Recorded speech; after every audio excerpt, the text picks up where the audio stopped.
How's it going, YouTube? My name is Quayver. Wuthering Waves is just on the horizon, the game that we have all been looking forward to for so long.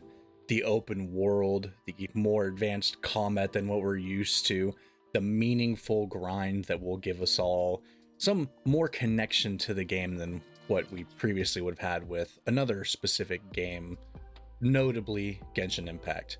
But with how successful Wuthering Waves is going to be, with how many pre-registers that the game already has, with how many people are looking forward to playing it, Kuro Games is in a tough spot with arguably their most successful game up until this point, Punishing Gray Raven. Now that might be a bit of a hard pill to swallow, but for those that are somewhat in doubt, that might have a different viewpoint, I would like to ask you a simple question. Do you know anyone that still plays Honkai Impact 3rd? I remember when Honkai Star Rail was still on the horizon. It hadn't come out yet. Genshin was killing it, and it had this kind of notoriety around it to where it was going to be the next thing that kills Genshin. But kind of like how Tower of Fantasy was, except that when the game did come out, it didn't necessarily kill it. It just continued to rise on its own, and Genshin Impact also continued to fall because of just the overall quality issues that the game has had for a long time. But this is a different scenario, because how Punishing Gray Raven currently looks, the success rate is about even with what Honkai Impact 3rd, as the game has already died, currently has. And don't get me wrong, the amount that it currently brings into the company, the amount of people that still play it, is a definitely dedicated and loyal fan base. But the reality is that they're dedicated to Kuro Games and the play styles of Punishing Gray Raven. And what Wuthering Waves brings is basically everything that PGR has, but more expanded, more world, more lore. Because even with the way that the story in PGR goes, it's very militaristic, and that's why a lot of people may not have got into it. The combat is more complex than hitting M1, Q, and E together every once in a while to actually do your combos, with the way that you have the signal learners linking up to the 3 links and everything. And while Wuthering Waves doesn't exactly have that same exact combat structure with like the signal learners up, the combat itself is complex enough to give that itch to the people that are still looking for it. And there's going to still be people that play PGR that still really like the combat for PGR that will remain loyal to it. But there's also the plus or minus 50k around people. That's just a random number I'm throwing out, but there's like quite a significant amount of people that are going to choose one to play. And with it being a brand new game, with the way that the combat currently is structured, the way the world looks, why wouldn't you pick the newest best thing? A bit of the evidence that I would use to support this theory is using the gacha revenue archives. Unfortunately, this is the earliest that the time goes back to that has both the games I'm currently speaking about on them. And its opening release, and I'm pretty sure this is on Steam specifically, its opening release market share that it had was 800 and then 500. So about 1.3 million dollars in revenue, whereas PGR was sitting at 700 and dropped down to 500k. It's never been a game that boasted huge amounts of revenues because of the game specifically being more targeted towards the hardcore players and the people that really wanted to get into that specific style of game. But even if we go, let's like going back to current day here, March to April of this year, and we scroll and we scroll and we find what we're looking for. Yeah, right here. So we're looking at this, the CN amount of revenue that it gains, and even with how Honkai Impact 3rd died and got a boost back with part 2 and then is continuing to drop since then, it's still out revenuing how Punishing Gray Raven currently is. Do we even have global on here still? Honkai Impact 3rd down to 600 after the part 2. Here, Punishing Gray Raven currently is down to 300 from 900. So they've had a drop off in revenue after Lucia Crimson Weave like came out and probably stole a lot of that. JP specific servers cut down to 500, but then there's the JP one right here, 300 to 200. So currently Punishing Gray Raven is doing slightly worse than the worst performing Hoyo game, but that's not this is just a comparison. That's not what's really important. What's really important is that the people that are loyal to Hoyoverse are what's supporting their game. The people that are loyal to Kuro Games are who are supporting Punishing Gray Raven.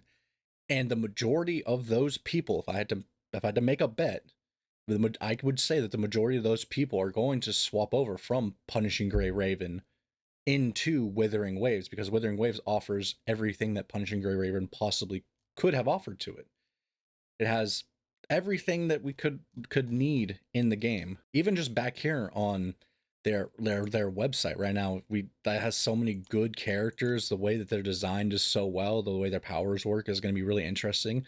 Team building could use a little bit of work, but like even with PGR, you don't have to necessarily run a team to do it. You can go one person, take a little bit of time to kill the boss, and you could kill even the hardest boss with just one character that you've put your time and effort into learning, as you put your time and effort into learning that boss fight. Kind of like how the Souls game series works. And like, don't get me wrong, I think PGR's character designs are currently a bit better than how the character designs for Wuthering Waves are. There's something that we really specifically need to consider here, and that is the amount of time that the game is currently being produced at, the amount of time that the game currently has, and how long it's going to take. It's not going to be a slow, like, it's not going to be like immediate death for Punishing Gray Raven. It's not going to like immediately drop off to nothing, because it has 5 plus years of effort and skins and content put into it, whereas Wuthering Waves is just getting started. But what's going to happen is it's going to slowly atrophy over time. And I predict in about a year, about a year, when more characters keep getting released, the designs keep improving, the kits keep improving, that the little that Punishing Raven has to offer is going to continue to decline up until the point it atrophies into almost irrelevancy, except for the very, very, very people that are dedicated not just to Kuro games, but to Punishing Gray Raven specifically, that are heavily invested into the lore, that are heavily invested into maybe like one specific character, sunk cost fallacy, what have you. Except for those people, over the course of a year, everyone else is going to leave for Wuthering Waves. It's just inevitable. It's just what's going to happen. That's just, we could see how it happened with Genshin Impact. While this chart isn't representative of the whole Honkai Impact 3rd community, this is the best that we have as it is going on right now. This is like the all-time based on like how it was released on Steam. This is like the only chart that we really have to look at player count numbers. But even this small section of Honkai Impact 3rd tells a story of how Genshin has just been slowly pulling people away. Honkai Star Rail slowly pulling people away. Even when this game first launched, it had around 22, and then around 1K, going up between 1 and 2. So let's just say the baseline for players after Genshin Impact already had 2 years to kill it in 2020 is around a K. We had a bump here for one of the parts, and then we had another bump here. We had a bump here for another. This is the part 2 launch.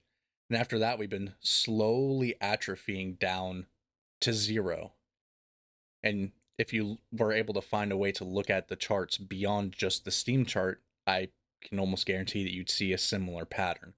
Now that's Honkai Star Rail becoming super good, well, being super good, becoming better, Genshin Impact retaining all the mint pickers, and then things like Wuthering Waves, Zenless Zone Zero, Azure Familia, all coming soon, where even the sunk cost fallacy that people have into this game is starting to break and deform and atrophy down to where they just want to move on and play something else. And that's completely understandable. Another site that we could look at for current relevancy is Twitch. So let's just check out this real quick. We have a couple of things. So let's start with the baseline of Genshin Impact. Genshin Impact, where's the overall? Currently has 6.7k viewers as a category. So let's also check Honkai Impact 3rd.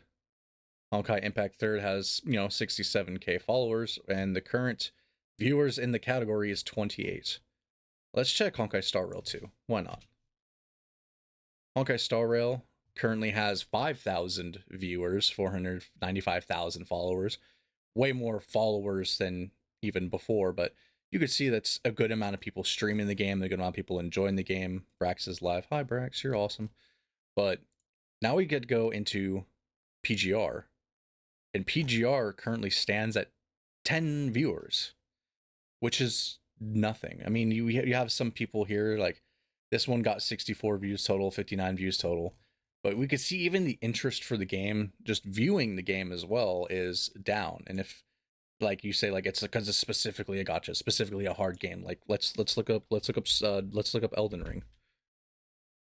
Elden Ring currently has 17K viewers. Let's even look up Dark Souls. Dark Souls 3 is at around 5.6K viewers.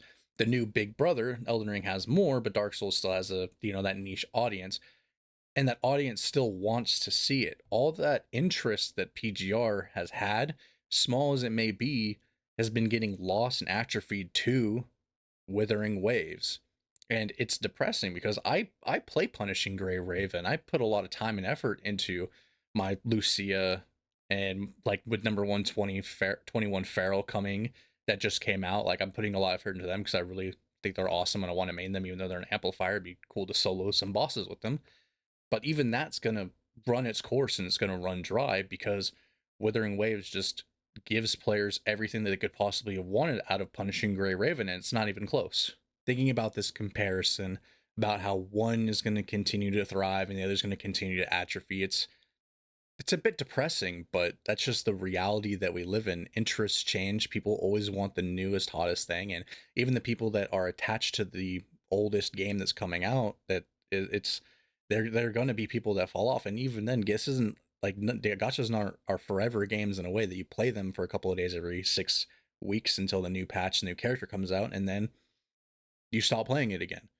It's and then it takes time for these kinds of games to develop. Even Wuthering Waves, as good as it's going to be when it first comes out and releases, it's going to take time to build up to even what Genshin Impact had on release, because it doesn't have the COVID buff. That's like the biggest thing. It doesn't have the name behind it that made something even as successful as Honkai Impact Third, because you see even now when Honkai Impact atrophied to nothing, it's still doing better than PGR, which is unfortunate. And then we look at something like Honkai Star Rail, where Honkai Star Rail was great on its release, but even then, the amount of players, the amount of sales count has, it was big when it launched, and then it dropped, and then slowly started to build again over time up until we hit the 1 year like mark, I would say, with 2.0, and then beyond it. Now we're actually in like, it's been 1 full year, and with Acheron that just came out, Adventuring, Robin, all the big story events that happened too, like getting near the end and then finishing out the story around the 1 year anniversary of the game. That was huge. And so many people came back for it, and so many people are now invested into playing it. So now it's even outperforming Genshin Impact. And Wuthering Waves, as big as it's going to be on release, it has to compete with Zenless Zone Zero, has to compete with Azure Premilia, and it's going to compete, but it's not going to be as big. But over time, it's going to grow. More characters are going to come out. The character designs are going to get even better. The kits are going to get even better. The designs are going to get even better. And the game is going to proceed to a point where there's going to be almost no one playing Punishing Gray Raven. It might even get to the point where they have to shut down the servers of the game because everyone that was loyal to Punishing Gray Raven has swapped over. The small amount of viewers that currently look at it on Twitch and YouTube are going to swap over to Wuthering Waves. The build guides aren't going to be as popular because people aren't going to be playing the game as much. And that is pretty depressing in my personal opinion, just because I think the game itself is just so incredible, and the game definitely deserved more. It's does what Tectone said. It's the best game, the best gacha game that nobody plays.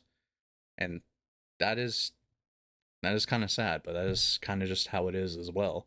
And with the coming out of, the big brother Wuthering Waves, the way it's gonna like all the character designs and everything, like it has, the big booba everyone looking for, like everyone to, go degenerate mode for, and everyone to just play and get out, the way that you could just play one character and just, no hit bosses. I remember seeing that Shy Lily video where she no hit the bosses, like one of the bosses in CBT2, and it sucks, but that's just the way that it has to be for the next generation game to continue climbing and getting even better, and Wuthering Waves to get even better than before, which I genuinely in my heart believe is going to do.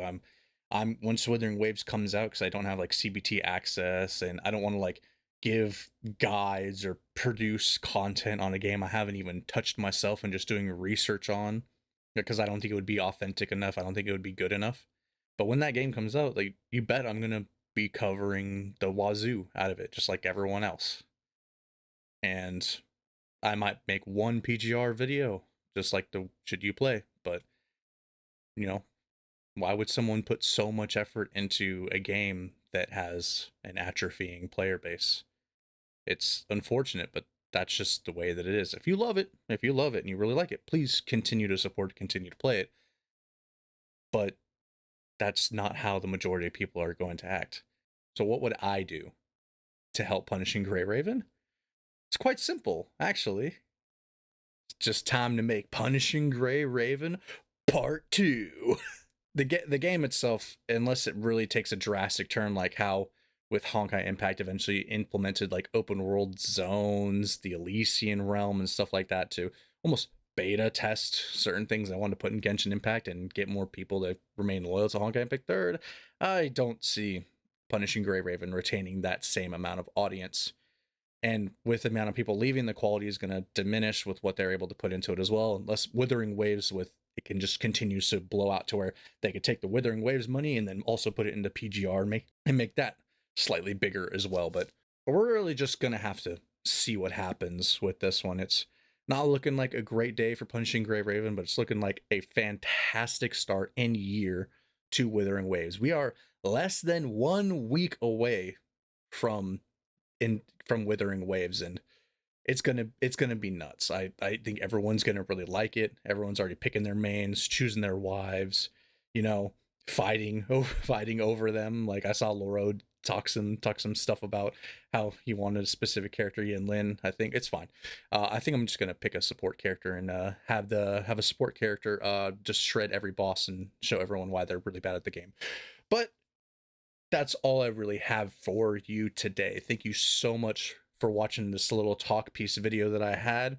If you did enjoy the video, please feel free to like, comment, subscribe, hit the notification bell, leave a comment below, get updated on the future uploads, and I look forward to a long future of Wuthering Waves content, Zenless content, and Zerpamilli content, and of course still Honkai Star Rail content with all of you that have watched. So once more, thank you so much for watching, and I will see you in the next video.